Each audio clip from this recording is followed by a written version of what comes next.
You are listening to the Central Indiana Sports Report, episode 176.1, our daily update on high school, college, and professional sports news in Central Indiana, with a bit of major national sports news, anything that may be of interest to Central Indiana sports fans. You're listening to the Central Indiana Sports Report with your host, Greg Mengelt. Good morning, good afternoon, or good evening. Whenever you've chosen to listen to the Central Indiana Sports Report, you picked a good day. Today is February 12th, 2025. It's a Wednesday, so it's another day for the Central Indiana Sports Report. I'm your host, Greg Mengelt, and I love Central Indiana sports. Coming to you today from Madison Grant High School, producer Susie is in the control room at headquarters in Jeffersonville. Coming up, we have a full slate of boys basketball and the girls diving regional at Hamilton Southeastern. Plus, the Pacers, Hoosiers, and Boilermakers were all in action on Tuesday night. And of course, we look ahead to Wednesday. Before we get to that, please go like, subscribe, or follow us on your favorite podcasting platform so you don't miss a single segment. We are also on YouTube now. You can stream the podcast straight from YouTube. Do it, and do it now. Oak Hill won its 900th game in program history Tuesday, a solid 64-51 win over Western. It's also the 297th career win for head coach Kevin Renbarger. Almost a third of those wins. Incredible. RJ Sugar scored 12 of his 21 points in the fourth quarter as the Golden Eagles pulled away for their seventh win in their last 8 games.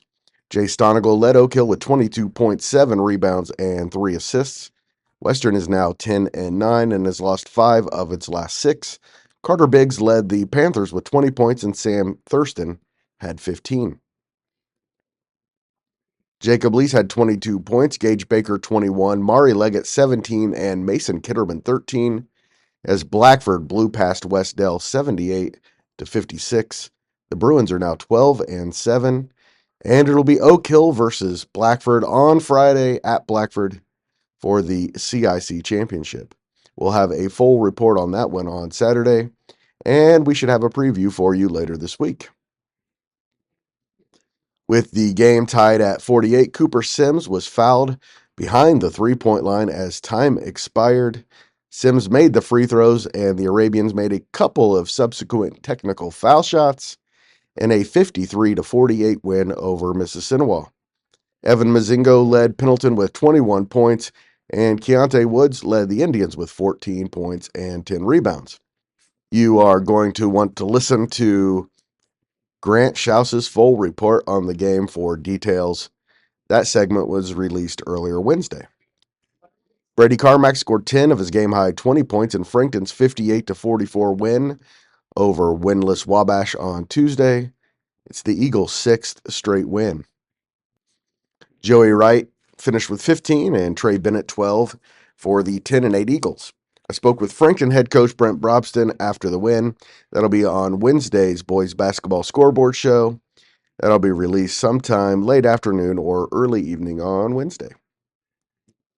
Alexandria jumped out to a 21-6 lead after the first quarter and beat Burris 60-41. The Tigers had a balanced attack led by 14 points from Connor Kettery, 13 from Bryson Eckler, and 11 from Brady Gast. Eckler and Gast are quite a passing combination for the football team as well.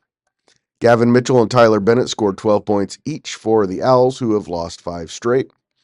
I spoke with Alexandria head coach Marty Carroll about Tuesday's win that will also be on Wednesday's boys basketball scoreboard. Elwood made it wins on back-to-back nights with a 46-40 win over visiting Southern Wells. Sophomore Jackson Gordon had a team-high 10 points. Corbin Level hit 3 threes for 9, and Bryce Schuler and Jaden Mullen scored 8 points apiece for the balanced Panthers. I covered the game and will have a full report with interviews with all of the players I just mentioned and assistant coach Trent Hicks. That'll be a little later on Wednesday, early afternoon. Shenandoah outscored Madison Grant 21-11 in the fourth quarter in a 61-53 victory. The Raiders were led by Ken and Case's 16 points. Madison Grant's Brock Barnhart finished with a game-high 27 points and scored all 11 Argyle points in the fourth quarter. Marion snapped number 6 Warsaw's 11-game winning streak with a 60-54 victory at Bill Green Arena on Tuesday. Mari Rogers and Tim Jones scored 16 points to pace the Giants, and Logan Barnes added 12. It's the third straight win for 9-8 Marion. Marion Chronicle sports editor Scott Hunt was there and had a full report on the game that was also released earlier Wednesday. Bodie Judge scored 28 points, and 2A number 11 Lapel won its 8th game in a row, 59-43 over 2A number 13 Taylor. Brody Judge and Luke Jones scored 11 points apiece in the win. It's the 4th straight loss for Taylor. And I also spoke with Lapel head coach Kevin Cherry Tuesday following the victory. Number 11 Noblesville won its 10th straight game and ended third-ranked Anderson's 12-game winning streak with a 66-59 win at Noblesville. The Millers jumped out to an early lead with Damian King in foul trouble, then needed to make 15 of their 17 free throws in the fourth quarter to seal the win. King scored 16 of his 18 points after halftime, and Don Bowling, a freshman, added 14 points. Javon Winfield, 13 for the Indians. Noblesville's Barron Walker had a game-high 27 points. Liberty Christian continued its brutal stretch of schedule with an 88-62 loss to Class 3A number 2 Cathedral on Tuesday. 4 Cathedral players scored in double figures, led by Keaton Aldridge's 16 points. The Irish, who outscored Liberty Christian 48-22 in the second half, are now 15-4 and have won 6 games in a row. The Lions are 11-8 and have lost 3 in a row against a 4A, a 3A, and a 2A team. Anderson Prep won its 3rd straight game and is now 13-5 on the season after a 71-52 win over Knightstown. 4 Jets scored in double figures. Marcus McLean led the way with 21, Lincoln Fathauer 18, Zamarian Bryant 16, and Cameron Anderson 13 in the win. APA's 13 wins is more than double as many as they've ever had in a single season in program history. I spoke with assistant coach Mike King. That will also be on Wednesday's Boys Basketball Scoreboard Show. You're going to want to listen to that one. 2A number 2 Wapahani is 17-1 overall and 5-0 in the MEC after a tough 49-43 home win over Eastern Hancock. Nate Luce had 14 points and 10 rebounds to lead Wapahani. The loss ends 10-7 Eastern Hancock's 3-game winning streak. Cowan won its 3rd game of the season, 79-56 over Union City. Brody Clifford scored 27 points, and Luke Garrett finished with 23 in the win. And regionally, 2A number 2 Greenfield Central beat Franklin Central 64-60. Braylon Mullins had 30 points for the 18-2 Cougars. 3A number 4 New Pal is 19-2 after a 66-51 win over 3A number 3 Guerin Catholic.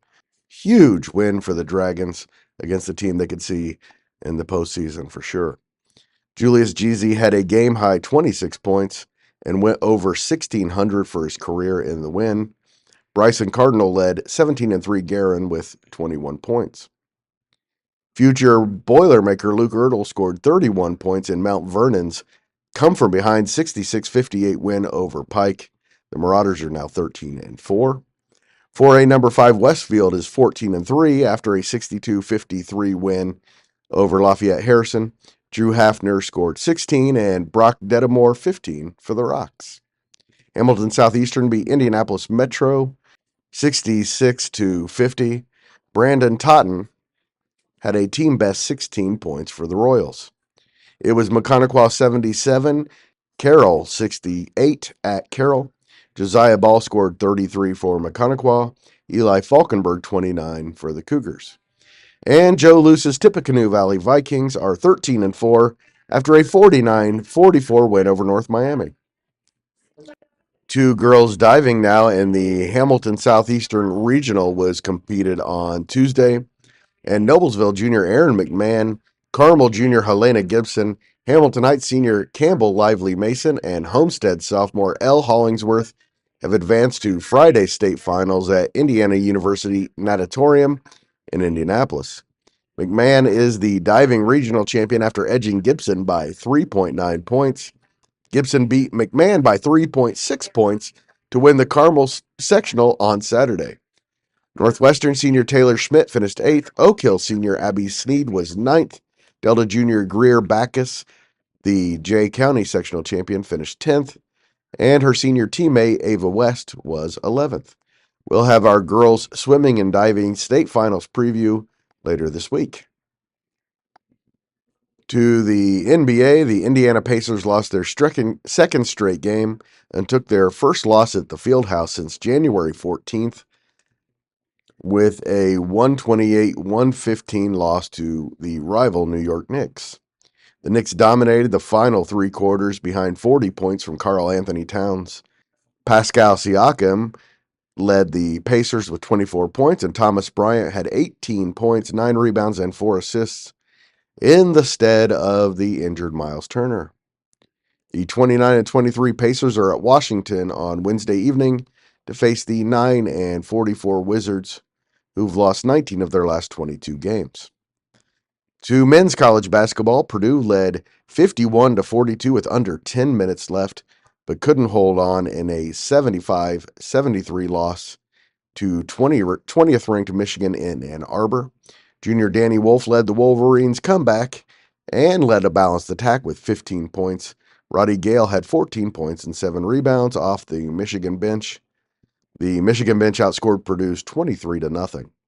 Braden Smith, the best player in the country, led number 7 Purdue with 24 points, 6 rebounds, and 5 assists. Despite being in foul trouble most of the game, Trey Kaufman-Wren finished with 22 points and 7 rebounds before fouling out. The Boilermakers are now 19-6 overall and 11-3 in the Big Ten, a half game behind the Wolverines and a half game ahead of Michigan State, which took a stunning 71-67 home loss against Indiana following Michigan's win over Purdue. The Hoosiers had lost 5 straight games coming in, but led all but about 90 seconds in Tuesday's win in East Lansing. IU held the Spartans to 38% shooting and got 33 points off its bench. Malik Renew came off the bench and led the Hoosiers with 19 points and 12 rebounds, and Miles Rice scored 10 points in reserve. Omar Ballo had 14 points and 10 rebounds. Indiana is now 15-10 overall and 6-8 in the Big Ten, and will make a push for the NCAA tournament beginning Friday at home against UCLA before Purdue visits Assembly Hall on February 23rd.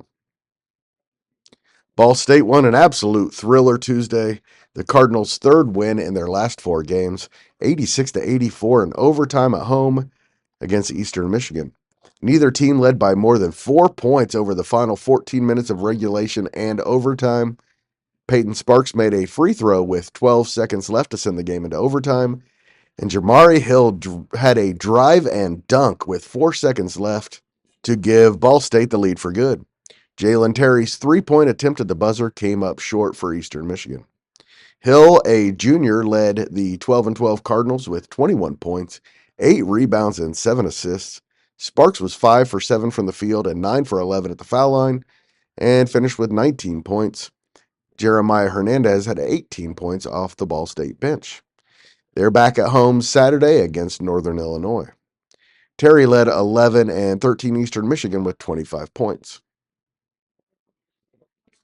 Kokomo won its 4th straight game, 83-55 at Oakland City on Wednesday. Former Western star Evan Kretz had a game-high 20 points for the Balanced Cougars. Senior Noah Harris from Noblesville had 19. Senior Chris Chin finished with 15, and senior Max Newman contributed 13 points to the win. Kokomo hosts Brescia at 1 o'clock on Saturday. Oakland City is now 6-19. And IUK's women dropped their 5th game in a row, 78-57 at Oakland City. Junior Mia Cady from Mississinawa led the Cougars with 16 points. Oakland City's Emily Hope had a game-high 26. IUK is 8-16. and host Brescia at 3 o'clock on Saturday. On Wednesday, like I said, the Pacers are at Washington at 7 o'clock. The Indiana Mad Ants are 11-7 and face 11-6 College Park. That game is also at 7. In women's college basketball, 15-8 IU takes on 17-7 Michigan in Ann Arbor, a game for Big Ten positioning. That game's at 7, as is 9-14 Northwestern at 8-15 Purdue. Also at 7 o'clock, 16-6 Hanover is at 11-10 Anderson. And at 5 o'clock, 6-18 Taylor goes to 23-1 Indiana Wesleyan. And in men's college basketball, 13-11 Taylor is at 16-8 Indiana Wesleyan. And 18-4 Anderson travels to 14-8 Hanover. The Taylor Indiana Wesleyan game is at 7. Anderson Hanover is at 7:30. And now you know everything we know about Central Indiana sports. Hey, thank you so much for listening. Always appreciate it. We have big plans for the future, expanded coverage of IU, Purdue, Pacers, Colts, IndyCar, things like that, as well as our continued excellent high school sports coverage. It would be very helpful to us if you would tell your friends about the Central Indiana Sports Report. And of course, we thank you so much for doing so.